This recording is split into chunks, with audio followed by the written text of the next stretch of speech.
Hello, Chester Taylor families. I just wanted to give you a quick little tip on how to scan a QR code quickly from your computer.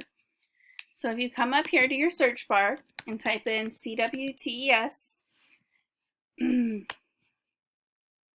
at .pasco.k12.fl.us, it'll bring you to our homepage, and then you can just click the student link. And it'll bring up right here already for you the QR code reader from computers, and you'll just click that. You have to give it access to your webcam, which will pop up right here, and then you will just put your QR code in front of it like this. This is my son's.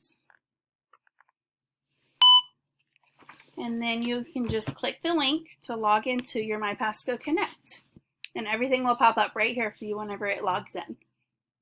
Also, on our homepage, you can see while that's loading, we have a lot of resources for your kids that they can do whenever they aren't working on their distance learning projects.